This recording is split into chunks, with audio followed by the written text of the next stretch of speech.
BW healthcare world, in this that we are focusing on with quality as a focus when you're looking towards patient centricity. This series is jointly brought to you by Kaho. And the topic of discussion today is medication safety, reconciliation, and self-medication practices that is quite prevalent in India, and the challenges and solutions that it provides. To discuss this, I have someone who is not just trained but also experienced in this area. I have with me Dr. Britto, who is, the head of pharmacy services at the Ganga Medical Center and Hospitals Private Limited at Coimbatore. Uh, he's someone who's been trained in, qualified, I would say, in as doctor of pharmacy. He's also been trained as an MSc in counseling and psychotherapy, and he's also pursuing his PhD. Just submitted his thesis where he's going to be where he's focusing on Six Sigma related to this particular. Welcome, Dr. Brito, to EW Healthcare World. Thank you. Thank you for the opportunity, Dr. Harbinder. Yeah, And thank you, Kaho, I'm, for. yeah. So I was saying that I'm neither a doctor by profession, neither an MBBS nor a PhD yet. I'm not a doctor, but yes, all of you having conversation with me have turned me into half doctor, which is a little dangerous thing. So which is why we relied on you. Dr. Brito, Good. Yeah. I've got these questions that we have kind of earmarked under different categories. One, we are going to be talking of general medication safety. We'll go into reconciliation. We'll go into the self-medication practices which are seen in India, uh, and which is seemingly a very dangerous situation. So let's begin with something which is little general. Dr. Brito, what are some of the most common medication safety issues in healthcare settings that we are observing today? So the flow and then the point, what you have brought out, it's exactly, it's a thought-provoking areas. If you look at the standards, the people are coming to the hospitals, they need to go very safely. When you talk about medications, it saves the life or it kills the life when we use in the wrong way. So medication safety, it's a prime and it's a top priority in the not only in our hospitals, in a common world, that I would say. And if you look at the references, medication errors are the third commonest cause of death in the world by WHO. If you, to point out your question, the most common medication safety issues is irrational use of medicines and then improper administration. When you come to the hospital setup, we always term the safe and rational use of medicine. It explains what the patient needs exactly to be addressed, not on the whole covering something, adding extra or not adding the things exactly what they needed, which is not suits to them, to their body mechanism. So the whole terms called the individualization of drug therapy. When you look at the medication safety issue, on the whole, we are not addressing the purpose. So the individualization of drug therapy to enhance that and to have the proper adherence on the policies. For example, if you ask me, I would say the antibiotics, the irrational use of antibiotics, by having the fear to add a lot of things or to avoid something prophylactically, we do a lot of things. This and all the safe concerns inside the hospital on a prescription perspective. When it come on the administration, the amount of knowledge what you give, what they are perceiving, how it's implied on the patient care. For example, if it say I'll ask the patient to give one shot of ketorolac, but when I'm giving an order, I must tell the nurse or the nurse must aware. For example, the brand what we have, it has 1 ml contains 30 mg. So I'll be very good at calculating the dose for the patient to give 18 mg of ketorolac. But for the nurse, it will be 1 ampule. Whatever the mg returns, she will take and she will give a shot. And again, how to give how to mix and give, This and all the situations predominantly we face as a medication issue concern in the hospital setup. When you go for the community, it is again OTC, as like exactly you pointed out. More in according for Indian population, if you do a survey, nearly 50 to 60% of the populations are meeting only the pharmacists in the local pharmacy. So they never come to the first step to hospital. The amount of knowledge how the pharmacists are having, how they are dealing with the patients, whether in the safety concern or profitability concern, again, it's a big question mark. So I would say the safe and rational prescription, safe administration, the practicing OTC medicines, and when you go for the manufacturing side, in India, we could say nearly 30 to 40 brands for the single molecule. To pick and choose the right molecule from the good company manufactured in the good area. This all the things considered as a safety concern, right from the manufacturers, transport, patients reaching the pharmacy for the OTC practicing, the doctors who prescribe rationally, and then the nurse who administered. So this all the points will be considered as a safety concern issue in pertaining to the medication safety. That's amazing, Dr. Britto, that you explained everything, both from the perspective of explanation or the lack of understanding or misinterpretation of the instruction given by a doctor, by the nurse as well. Are there any more, points that you would like to bring up? For example, if there are some medical errors that occur, and the consequences of these medical errors that you have observed in your journey. Great. I would say one example, what most probably in a bigger hospital, whoever accredited, they have the standard practice. But I want all the small and medium healthcare institute also to bring the concept of understanding the safe medication practices. I would say the example. So one particular day when I was doing my rounds in a pharmacy, one of my pharmacists took the call from the ward. The nurse asked for so we had good online indenting practices, but it would be always difficult or a prescriber to adhere to the formulary. They will write in a generic name. The prescription written for the patient who isolated with the fungal infection, posaconazole, POSO, posaconazole. And then when the nurse rang up to the pharmacy and she wanted to indent in the brand name, since we search, she could not find what exactly to put, since because we have the syrup, injection, suspension, and all the formulation. The pharmacist who took the call, he received the another end like fluconazole. It sounds similar, posaconazole and fluconazole. And then when I was there, the nurse is demanding of the dose. She asked my pharmacist that, sir, the doctor has written 300 mg. And my good pharmacist replying to that, it's not an issue, sister. We can give two 150 mg of fluconazole capsules. Then I got a doubt. I went back to the area and then I checked what happened exactly. And I found that this posaconazole, not the fluconazole. This is how this happens. And again, when you look, the major problem is illegibility. Even though most of the hospital we have the hybrid model, in some area we have excellent systemized control of physician order entry or the proper digital intenting and all the process. In somewhere the systems will be transcribing because they practice to write rather than using the system.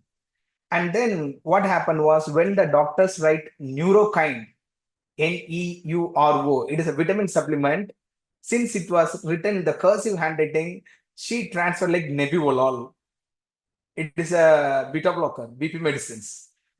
See, and then the doctor added levocornithin. She added like nebivolol LC, levocornithin. Again, we had a doubt. Went back to the area and we did not have nebivolol LC. I tried to contact a doctor because it came to me because we have a systematic practice that whenever they doubt, we had a WhatsApp group. My people will put the message to me. Then I'll check. I'll help them a little if I'm free. And then the day I went back to the area, I insisted one of my clinical pharmacists over there to check all the things. We found that this error.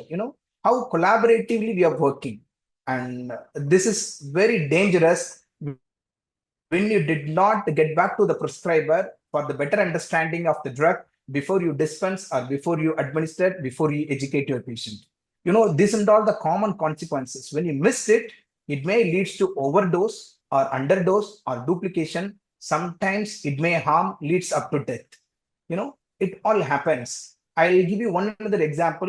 When the we committed this, all the practical experience, what we are telling you, when the doctors prescribed 12.5 microgram of thyroxine sodium, the point was not very clear.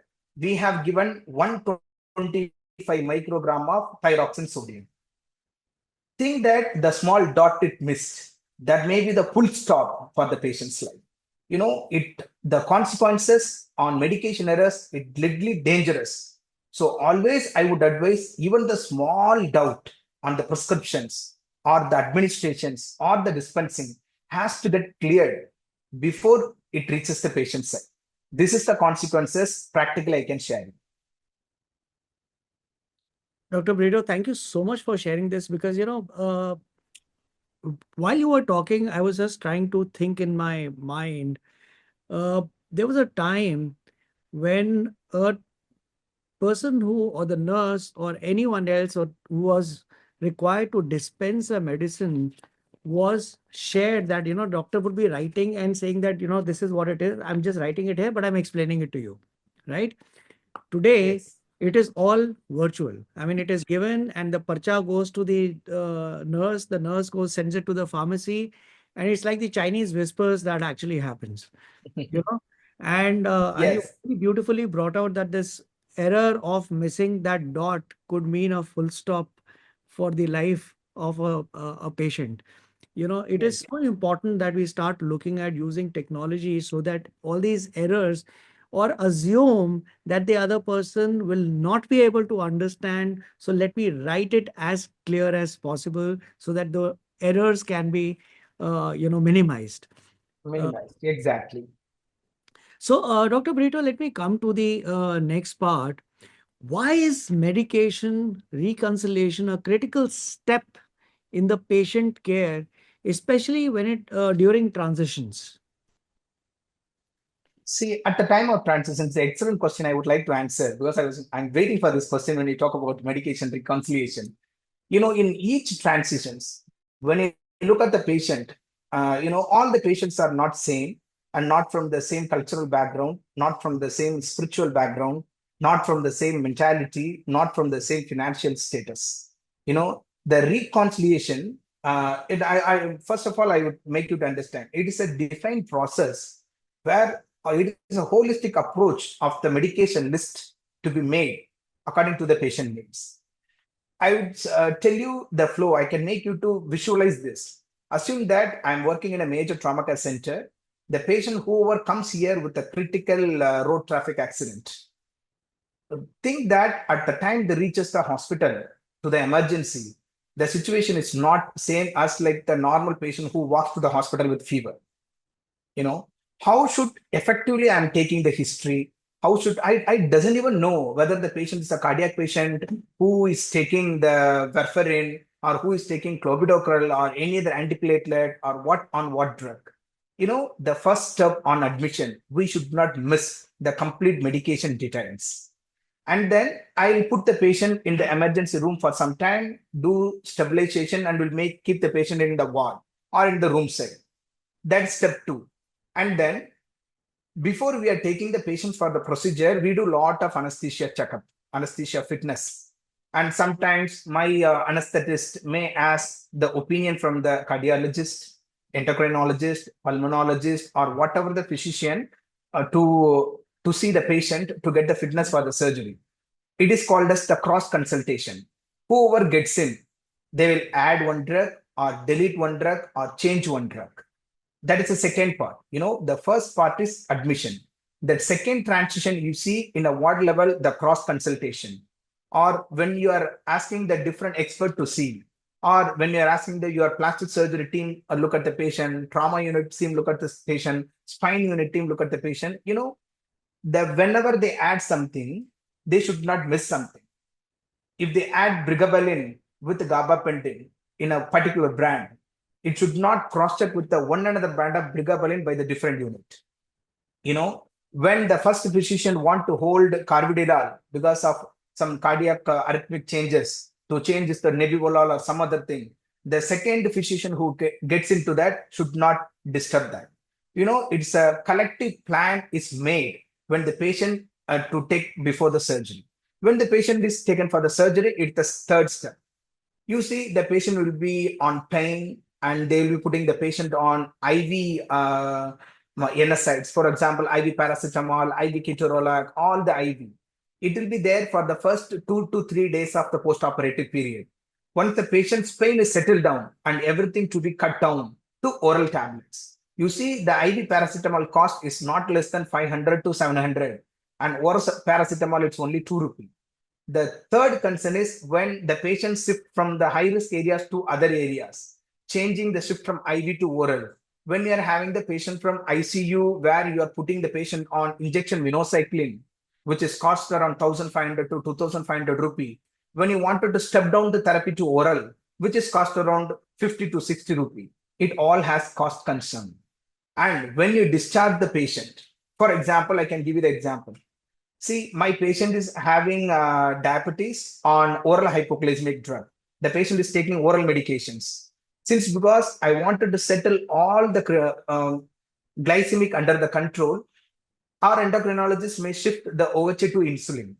So throughout the hospital admission, the patient will be on insulin and have the good glycemic control. At the time of discharge, it doesn't mandate the patient has to have the insulin for the whole life. Who is changing to the oral? Some of the high risk cardiac medications to prevent the bleeding episodes during the surgery, it will be stopped. Drugs like clopidogrel, warfarin. And who restart that? Or the patient should be on injectable heparin or something. The reconciliation is matters in each transition means the admission, the proper history to be taken, and what and all the essential things to be added or deleted to get deleted. And second thing on cross consultation, everything to be mixed and the safe prescription to reach the patient. The third thing from high risk areas to the get back to the normal areas, IV to oral switchovers, cost concern. And then at the time of discharge, who is completely reviewing all the things, giving the right prescription to the patient. Now you can visualize when the patients get into the hospital, transfer all the areas going back to home. It plays the vital role in terms of safety, in terms of efficacy, in terms of getting the good therapeutic outcome, in terms of good cost effective treatment. It all matters. So I would strongly advise the safe reconciliation practices to ensure in all the areas in the healthcare system, not only in the big centers, in the small centers. Dr. Britto, I mean, it's actually a very important issue that you've kind of raised. But and I'm sure everybody in the healthcare delivery system understands the need for this. But Yes. what are some of the challenges that are there which prevents the seamless execution of this particular program? I would advise the good teamwork first. You must make all your team work with the same mentality of medication safety. For example, I would say since I'm working with the surgeons, they'll always busy doing surgery. They never look completely on the medication concern. They will intervene only where the medication practices disturb their surgical interventions. Then I started collecting the data. When the month I did a study, I picked up one case where the nurse mistakenly administered clopidogrel since it was in the combination with atorvastatin.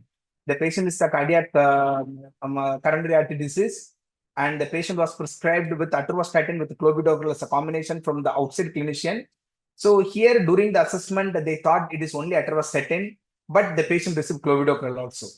But that particular drug has to be stopped at least 5 days prior to the surgery.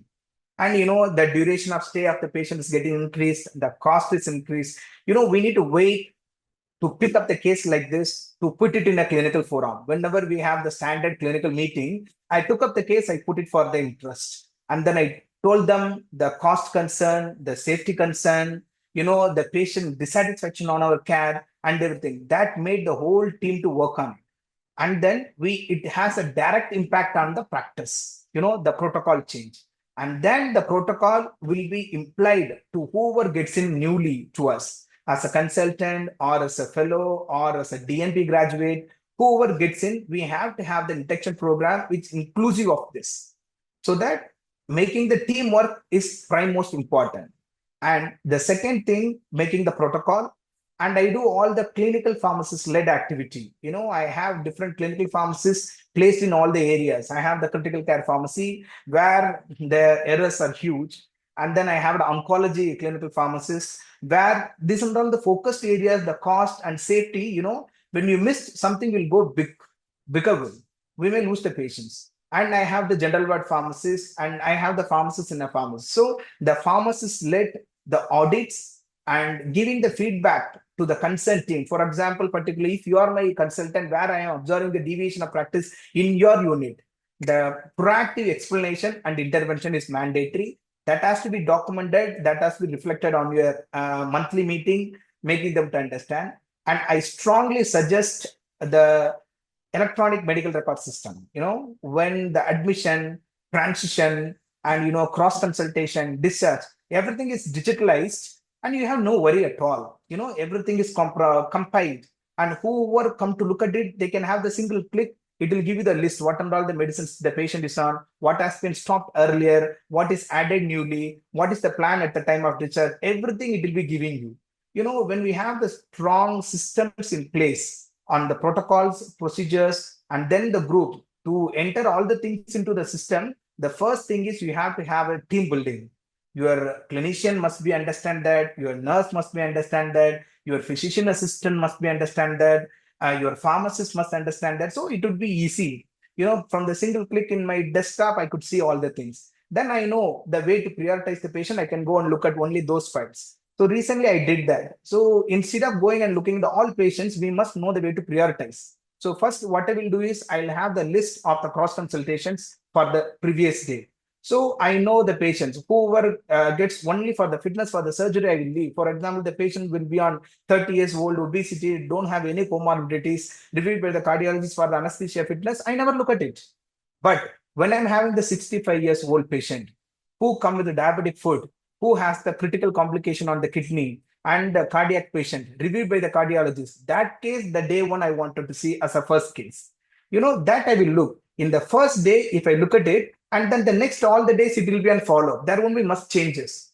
And again, it will be impact on the history. So how you have been connected with your team to know and to prioritize and to do an audit, to reach back to your clinician on time, and for the feedback to be impacted on your protocol, and again it has to be re-audited, and the digital involvement. So this all the factors could be possible when we have this to prevent the error related to the medication reconciliation. Dr. Brito, when you were talking about that, within the pharmaceutical setup, within the organization, you've got specialists for different departments within Yes. pharmacy. Now, is this something that you have created, or is this something that is also there as a part of study of pharmacy?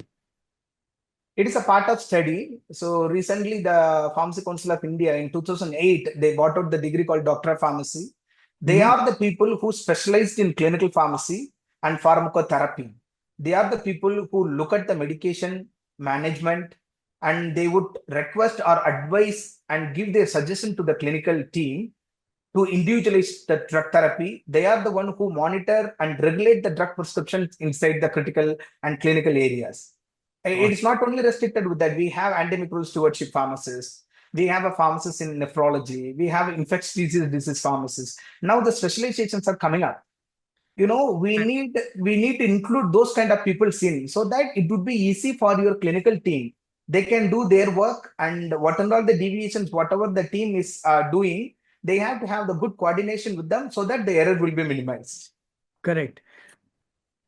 So, one more thing that comes into my mind is, when we were talking about the transition, right from the time the patient is admitted, the information that you are able to gather, the information when the patient is being transferred within the hospital to different sections, Areas. Yeah. as well as when the discharge. Now, when it comes to discharge, I've personally experienced while I've been involved in discharge for certain family members, etc. There's a file that comes which has got the discharge summary, right? In which Yes. the medication is written. And the nurse comes and tells you that, this is what you need to do, this is what you need to do, these are the medicines, take it only in SOS, or this is what you need to take BD. And have you understood? You understood. Okay, go. Mhm. Right? But Yes. nobody, at least in my observance, nobody has ever explained to the patient that what would this medicine do? What is it for? Now, the reason I bring this up is that when look at from the patient's perspective, they are just blindly following the instructions. They don't Yes. know what that medication is doing for their body or for their condition, right? So they do not know the importance of why it is being prescribed at that particular point in time, or why it needs to be had before dinner or after dinner, or why specifically in the morning and not in the evening, and what happens if you don't take that medication. Yes. The biggest challenge, in my opinion, in medicine is adherence to the prescription, right? Prescriptions. I've Yes. seen that, and in diabetes, I mean, when you've been given a medicine, I'm talking about myself, when the medicine has been given for you to take it before breakfast, most likely you forget it, and after having breakfast, you immediately before going to office, you pop up the pill and go. Now, I don't Yeah. know what the difference is, right? So, and for me, in my mind, it's okay to why take it after, I mean, ठीक है 10 minute पहले लिया है ना, तो ठीक है. So I'm saying, what is it that can be done?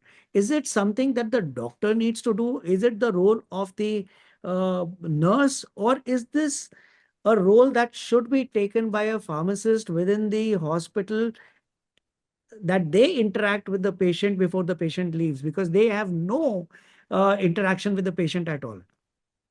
So it is a good question where it will bring a lot of value to the pharmacist. So I would say, and I would suggest, it is the role of the pharmacist, and also it is role of the top management, the different institute to make up the setup called drug information centers. It's called DIC. And then it is not possible for all the hospitals to do that. Then it is a collective responsibility. So your hospital can have the diabetic nurse, or diabetic educators. Those peoples are the specialized peoples who trained in the management of diabetes and adjusting the dose of insulin. They are specialized peoples to train how to inject the insulin, or about the medication, when to take, what to take, and those kind of people also can be involved into that. Now, right from your first question, all the issues on medication error, medication reconciliations are happening when you reduce the contact time with your prescriptions. They are seeing the patient, and suddenly the nurse types or physician assistant types, it is printed out, doctor signs, the patient will leave. Assume that when a big hospital where the particular doctor has 100 OPD per day, your contact time with the prescription is completely less. So when in couple of years back, when we have the core committee meeting in our hospital, I presented all the data of medication errors, and the chairman of one of the unit, he asked in the common forum, Britto, tell me one thing which you are advising to the whole doctors in this institute. It composed of 300 doctors. Then I requested all the doctors to spend 30 seconds extra with your prescriptions before you sign. 30 seconds, at least what they writes, whether the special information missed, did I do anything on this, whether the patient is depressed. The 30 seconds extra, what you are giving or what you're spending on single patient, that directly reduce 50% of the errors. You never believe the next year, including on the capital letter, when the top consultants looking at the prescriptions and telling that why the prescription is not capitals, the junior nurse or the junior physician assistant or the junior doctor who write the prescriptions, it's changed. From 60% of our capital letter has gone up to 89%. You never believe in the next year. I would advise the contact time of the prescriber to the prescription. It should be at least 30 seconds extra to look at the patients and write. And I really appreciate certain hospitals or certain clinics has the concept of warfare counseling center. When you are having the bigger cardiology setup, and where you are using right and left antiplatelet and anticoagulants like warfarin, when these and all the drugs called as the narrow therapeutic index drugs, which means it acts in the particular concentration. When the concentration moved a little extra, it would be the toxic dose. When the concentration comes little down, it will be the subtherapeutic dose where you cannot get the complete therapeutic outcome. But to maintain in the safer level, you need to monitor certain things called PTINR, that dose to be adjusted according to that. So in the setup, in the bigger cardiac setup, they have the warfarin clinics where they have the pharmacist or the clinical pharmacist who qualified on handling the dosing, to monitor the side effects and to regulate the effects and side effects of warfarin and other anticoagulants, to give the educations. These are all the points. When you add your pharmacist into your team, who is partner in the drug knowledge and giving the privilege to them, train them, use them, so that your all the errors related to this, it getting come down. And from the prescriber side, having 30 seconds extra in each prescriptions directly reduces the 50% of error. That's what my experience is. And Dr. Britto, how do healthcare providers balance the patient autonomy with the need for accuracy in medication reconciliation?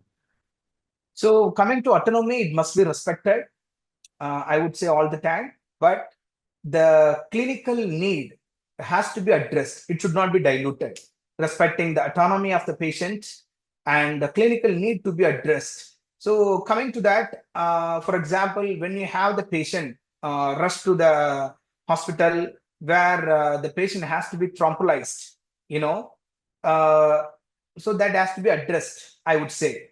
It's a critical emergency, but you need to give the multiple options to them. When you have a good knowledge on that, you need to list out the drug. It costs this, it saves this, the side effect this. When the autonomy to be respected, the clinical decision should not be diluted. That has to be, because it is a challenge between the life and death. So by keeping up their autonomy first, and the life should not be lost, that has to be done.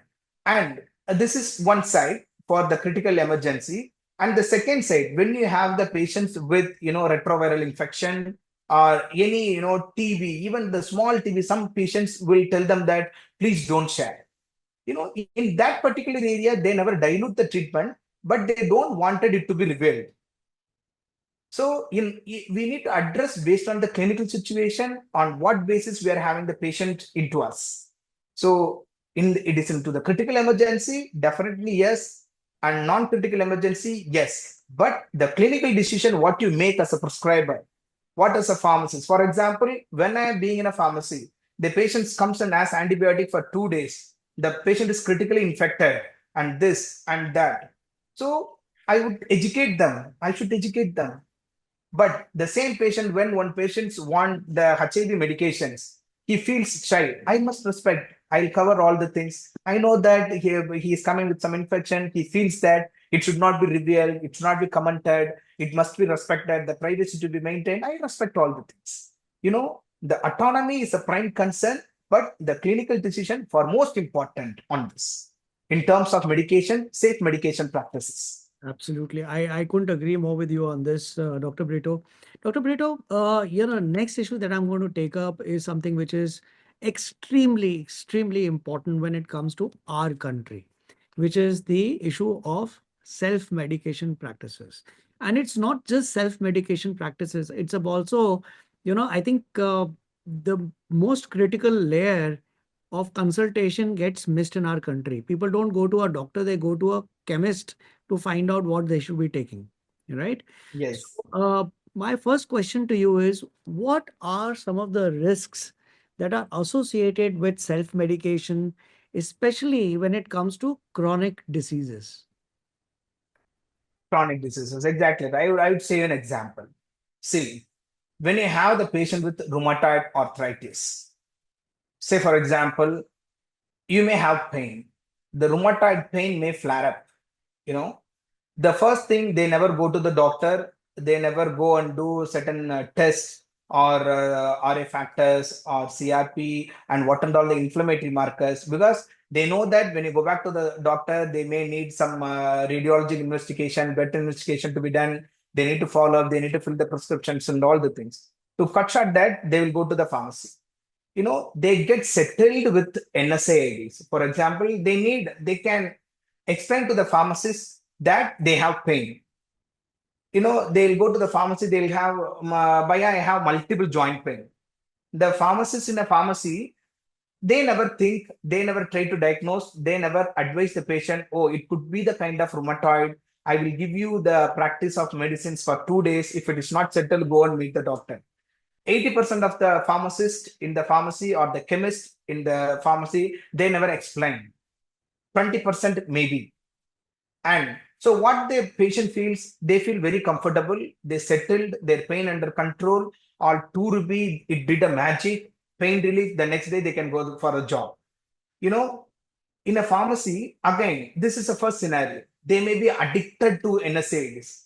So they will go and repeatedly give me the pill, what you have given me yesterday, it worked me well. They will become abusive of the drug.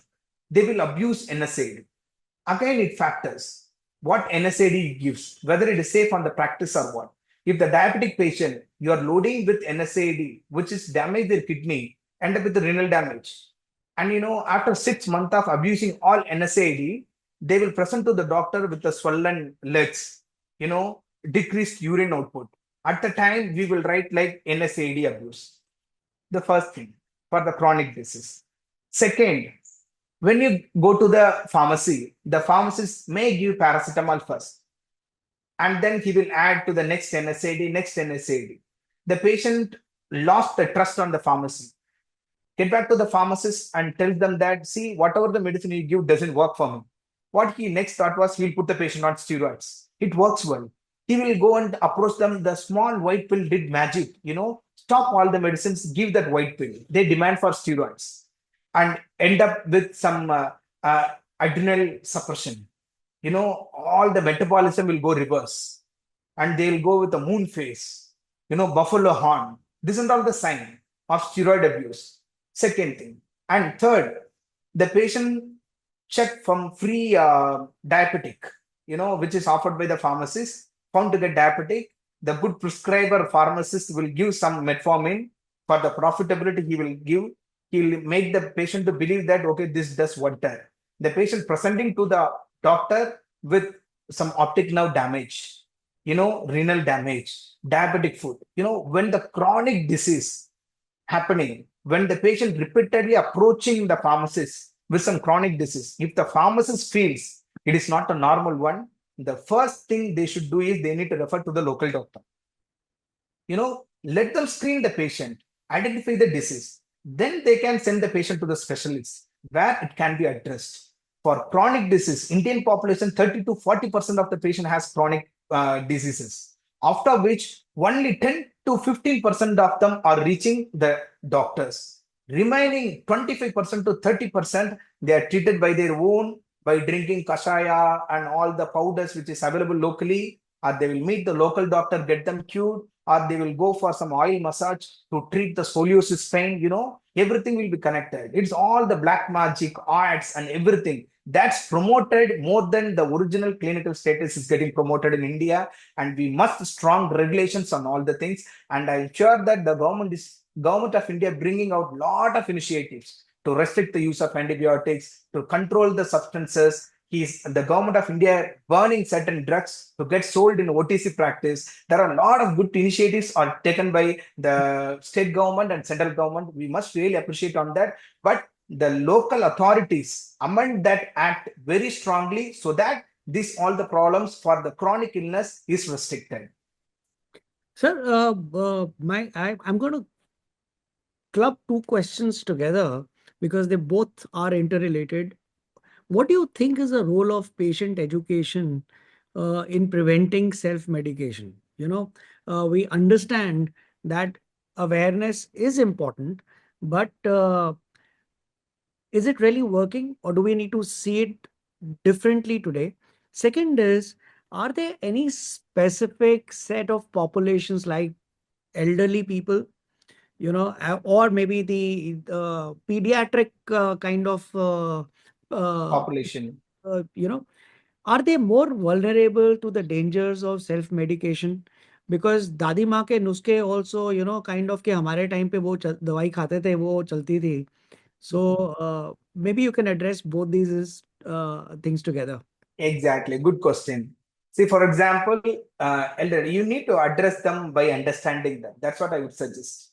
When you take care of your mother who is elderly and she has some set of rule, when I tell my mother that your glycemic level should be 120 to 160, she will give me some prescribed range. She will tell me, no, no, no, it will be 200 to 250 for me because of my age. It is very difficult for making elders to understand. They are the second child for us. That is the one thing. Making them to understand, it's very, very difficult. Being the own son, treating my mother, it's a difficult part for me. I'll educate 1,000 patients per day in my day-to-day practice. But going and making my mother to understand what I wanted to convey, she will convey me with full cup of tea, which is added more sugar, and she'll tell me, this is what the practice is in India. So again, how the education works, sharing your best practices and making them to understand by understanding them, you know, to the child. It the problem what I feel is we should not share whatever we know. We should share only what they wanted to know. That is always matters. To the elderly patient who doesn't have kidney problem, don't talk about kidney. She lose the interest on controlling the diabetic, controls. Make them to understand this is what your body, this is what will happen. You know, this is how you need to do slow it exercise. It is very difficult when I'm say I would say that when I address the patient who is very elderly admitted in our hospital with the diabetes with the HbA1c of 10.9, it is highly uncontrolled.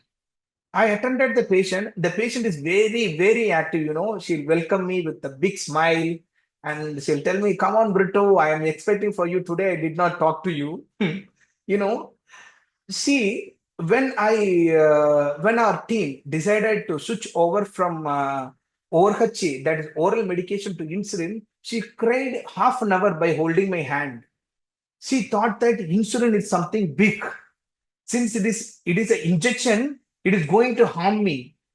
So, they will think that injection will kill them. It doesn't mean that it is a natural process which is secreted by your body. Because of your age, it is lacking. When you give that, it will support you than your medications, oral medications. In that particular patient, I stopped talking about all the things. Understood them that the problem is changing from oral to IV injection. The patient had fear on insulin because the people go and tell me that it must be stored. You need to use this. You need to check that daily 10 times check, fill this chart, come and talk to me. The way how we are approaching them with a proper understanding is an essential factor in elderly. If not, it will end up with the toxicity or the subtherapeutic level or the poor adherence. That is one part. The second part, it's a new parenting. When they have a new kid, they decide themselves as a doctors. They will search in Google. It will give you the list of medications to be added, the list of pampers to be used, list of diapers to be healthy without rashes, this rash cream, that cream. Okay, when you make this, the baby will become white. All the myths they'll have. Addressing the new parents on the safe medication practices, billing the Google doctor is again the big task on educating them. You know, it is always ideal have the comprehensively prepared the list what to be done, what not to be done for your baby. You know, it can be handed over to them, make them to understand. And we have a practice sharing the link by Monact or by showing small act formation. What is good? Give them the contact number, make them to reach us. It is a second part to address on education on the new parenting. The third is adult. The adolescent people who is excellent getting addicted, they become addicted. You know, they know the way to understand. They know it can be used only for a couple of weeks, but to make them to be comfortable, they'll become addicted to certain kind of painkillers, certain kind of things. So I would answer this in a four part of the vulnerable, the elderly, understanding them, educating them. If you're not doing it properly, end up with toxicity. The new parenting, By anxious, they'll give some antibiotics for cold, where it doesn't even require the antibiotics, they'll be adding it, or it is a cross consultation with the same symptoms. The next baby mother met a doctor and they will follow the same prescription to their baby also. The third thing is even adolescents, if you are not educating them properly, they'll become the addicted people. So this is all the vulnerable population. If they are not following it, it end up with toxicity, duplication, or resistant addiction. So these are all the problems along with the vulnerable people we can face in a clinical setup. Fantastic. Dr. Britto, one quick question that comes to my mind before I move to my next uh, set of questions. You're a counselor yourself. You've studied psychotherapy. When it comes to as there when you were talking of addiction, it's not just adolescents. I mean, I've seen adults getting addicted to a set of painkillers or even acidity. These are two common areas where I've identified that, people get addicted because thoda Great. Yeah. discomfort to a, whether it is acidity or not, if you're getting a feeling that you've had heavy food, you will get acidity, you preempt it by taking an antacid. What do you Yes. have to say about that? What do you think should be done to encourage people to first ensure do they have that condition before they can take that or not? To answer this question, I would say in 99% of the prescriptions, I would look the prescription without an PPS. We call proton pump inhibitors uh, for this antacid drugs. We must know whether it is essential and it must be regulated. And I would say that based on the literatures, the acidity drugs, when you are taking for a long time, it damages your bone. When you take pantoprazole, esomeprazole, this sol, that sol, and all the PPIs, when you're taking for a long time for no reason, it end up with your bone damage, and sometimes it causes a hydrochloride, decreases the production of hydrochloric acid. You have lot of digestion problem because of that, and sometimes it leads to the some kind of colon cancer when used for a longer time. So the positive and negative effect to be informed them and make them to understand that if we started abusing all the things, what will happen next? So for the people who were having the problem on this, I would address, we can categorize even the people doesn't have the good knowledge or doesn't have the good background on medicine, they'll come and tell that, doctor, this particular drug, it never works. We could find them, they are addicted to that. And when you have the patients, again, you exactly pointed out the adolescents on NSAID painkiller. We have a practice called analgesic ladder. When we assess the pain, we know what kind of drugs to be put. Whether it will be the single NSAID for the particular diagnosis, the patient have pain score of this. Or when it goes to moderate, what kind of added NSAID to be done, or whether it could be like non-opioid or opioid non-opioid, or when the pain is serious and what kind of drugs to be given. So when you have the patient, when the pain score is assessed, so it will be fall in the lower category. We might have thought of putting in the lower painkillers. The patient repeatedly comes to your OPD and tells you that, no, I have more pain, I have more pain, I have more pain. It is a way that you can predict the patient is abused. And when you put a history in a different terms of the same question, so I would say like, oh, you eat painkiller, I'll ask. And the patient say, no, no, no, doctor. You have repeated a headache or body pain. He will say, yes. Oh, that time what do you do? He will say, no, no, no, I'll go to that pharmacy, I'll get it. Second way. Third way, to review their prescriptions. By certain people, they are very good at handling all the prescriptions or all their medical records. They meet different doctor with the same complaints, getting the different painkillers, and they'll be using it. And the patients repeatedly approaching your pharmacy with the same prescription to refill. There are different techniques we could get and to identify the patients are addicted. To them, the one thing is to explain them it should not be done. Second thing, stop giving the NSAIDs And sometimes I will write in the clinical chart itself when I feel like the patient is NSAID abusive and limit the use of NSAID, I will sign and come. It will be a small kill habit given to the prescribers. Or, they'll be demanding going to the opioids or opioid-like drugs to make them to get sedated. They feel the euphoric effect and they'll go in a wrong practice.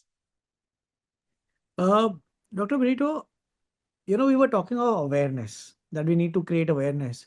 But how can, I understand the doctors, their videos go out and everything, but I haven't seen pharmacists being used to promote responsible self-medication. Uh, is it because it is detrimental to their practice of running a pharmacy, or why is it? I mean, what do you think the pharmacists could do to educate people towards responsible self-medication practices? Great question, sir. It's a great question. So now, like how we started it. So I always feel that the pharmacists or the people, they are the unsung heroes. They did not play, in the front. Whenever the clinical field is concerned, always everyone used to talk about the doctor, the nurse, the safety practice, this and that.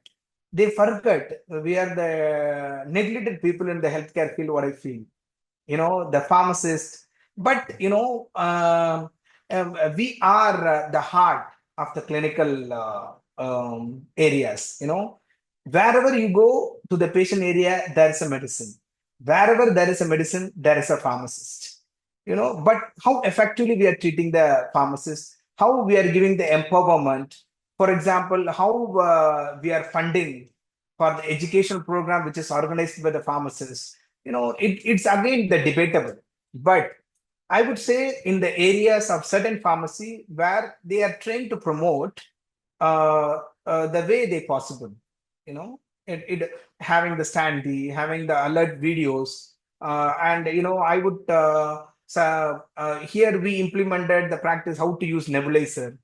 This is a kind of education program, but recently it is we are coming up in a greater way as like see Kaho, we opened the pharmacist forum. Now we are making the podcast with the pharmacist. We are explaining the things, making them to understand. So we must reach out as a pharmacist, then making the people to understand, accept us. Then we can go for it. One.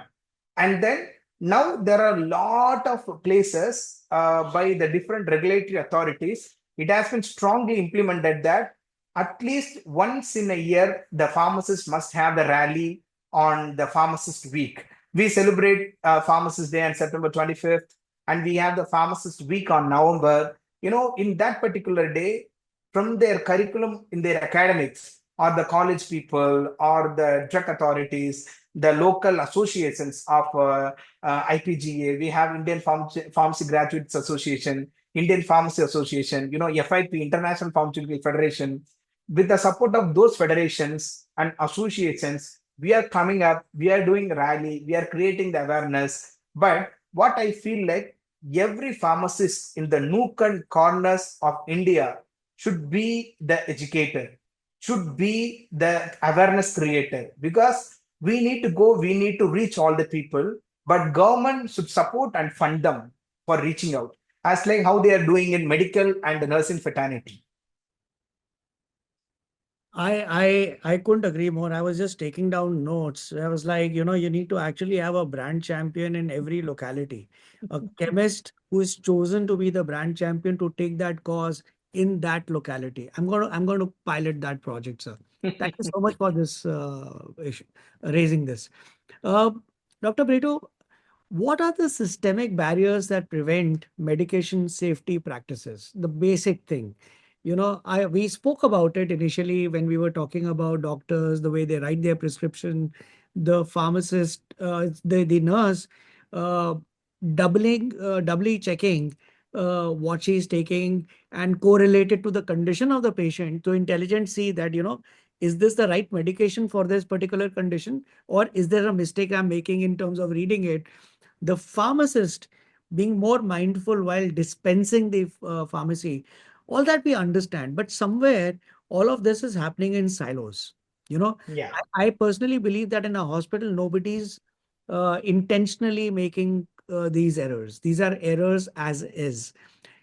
What are the systemic barriers that are preventing all of this to come together so that the larger good of the patient is seen? So when you're working with the different populations on the medication safety, it's not only pertaining to the pharmacist, it is not only pertaining to the prescriber, it's not only pertaining to the nurse, it's not only pertaining to the patients. There are four main pillars of the prescriber, and then the pharmacist, and then the nurse, and then the patient. So, when on the whole, the practice of medicine on prescribing, administering, dispensing, and using and monitoring, these four pillars are equally coordinated. So, the first thing is how the coordination is and how you are making the effective communication with each other. What to start, how to start, what to be monitored, how to give, what are all the things to be advised. So, and then the knowledge to tell all the things with good communication, with good coordination, you must have the good knowledge. So, your main barriers would be the knowledge, communication, and then the coordination. When you come to the big clinical setup like this, the ratio of the nurses on the patient, the ratio of the prescriber on the patient, the ratio of the pharmacist on the patient, it must be matched according to the area.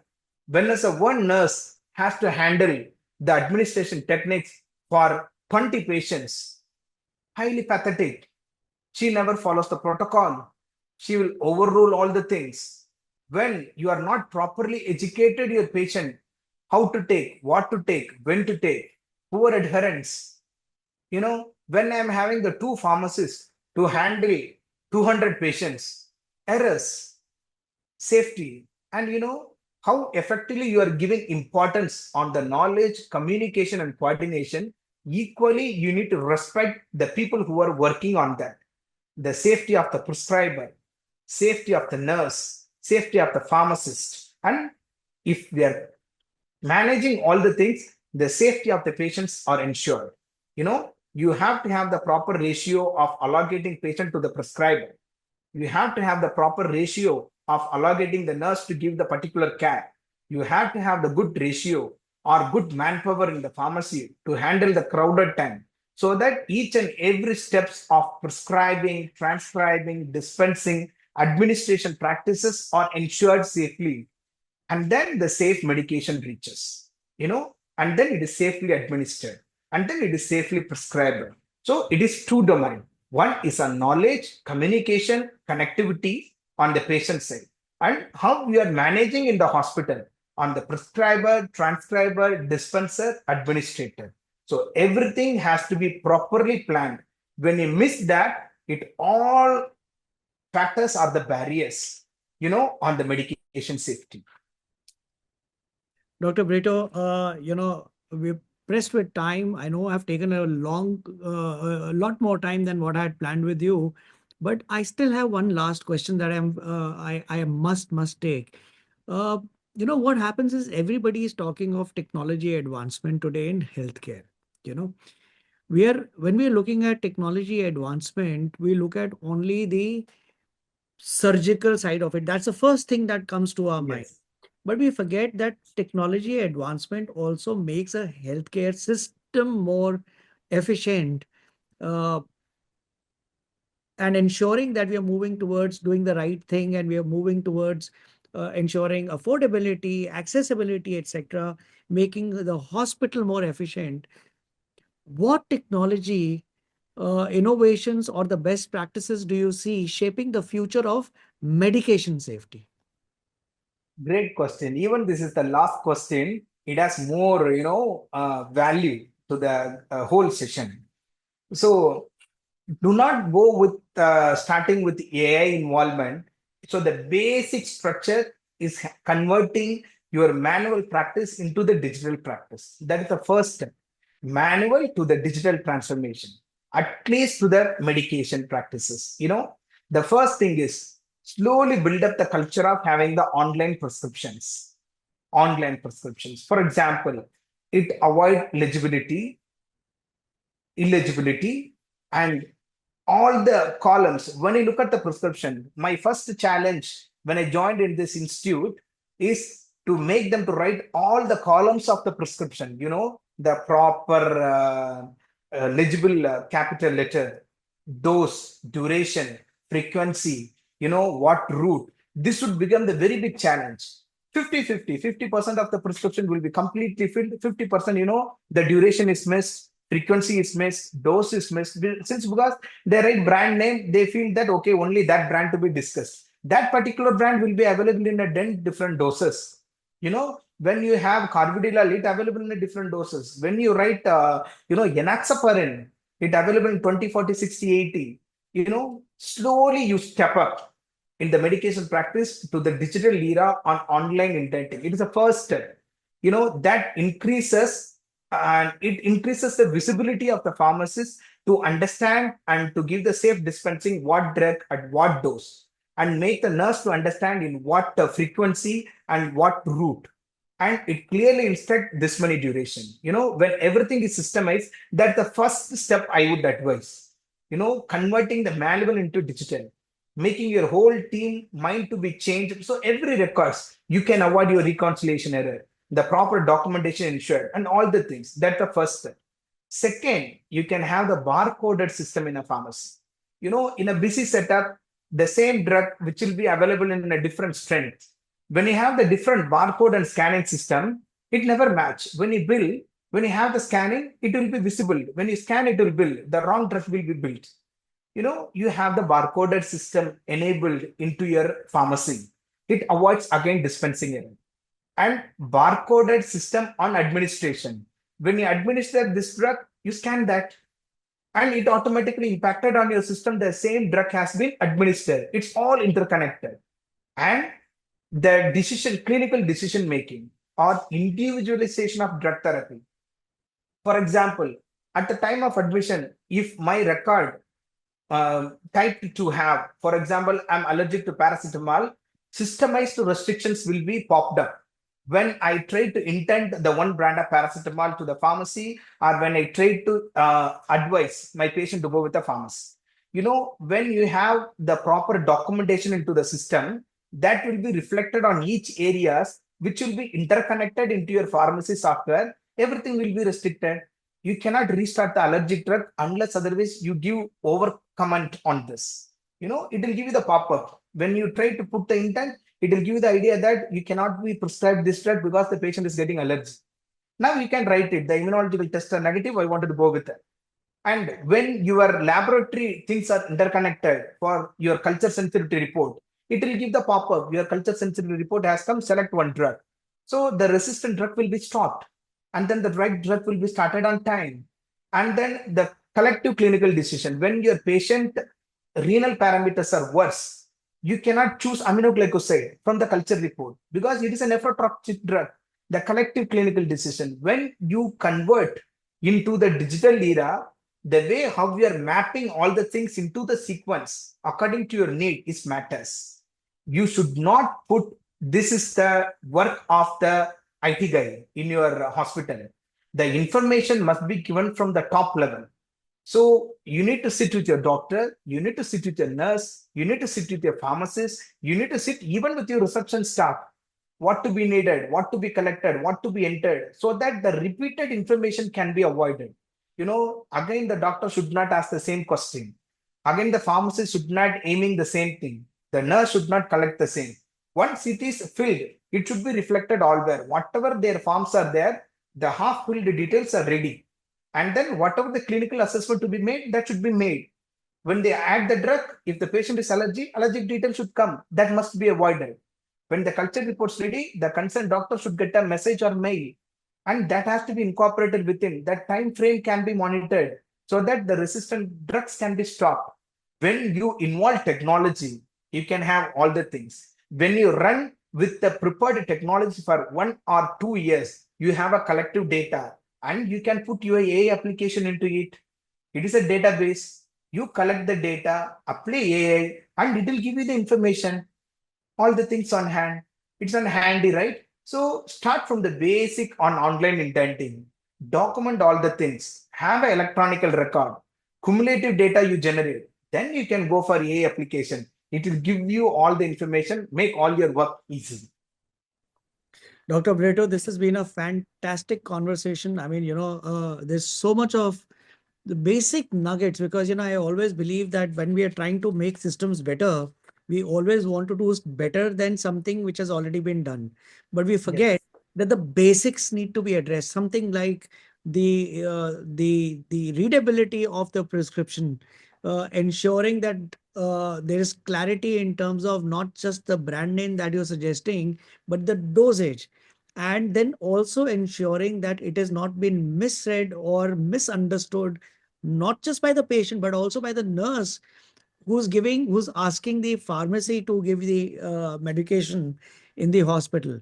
And then you brought out another very basic thing that when a injection has been given, when they open the injection, doesn't mean that the whole injection needs to be given. The whole Yes. ampoule needs to be given. So those are the basic things. But there are a couple of things that I took away apart from this. Uh, one is not a recommendation, but a request for the doctors to start using the basic technology of using e-prescriptions, so that the errors can be minimized. The spelling errors could be minimized, or the illegible handwriting could be not creating a confusion. Uh, Second thing was when we were talking of the patient uh, autonomous situation, where we said that we must understand that we must understand the patient first, Yes. that he's a human being. He has his own belief systems. He comes from a certain background.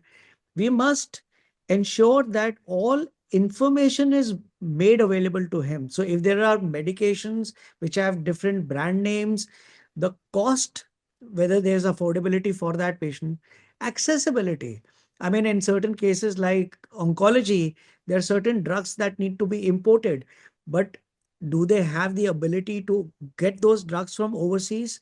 Then the possible outcomes of using one particular brand versus the other particular brand.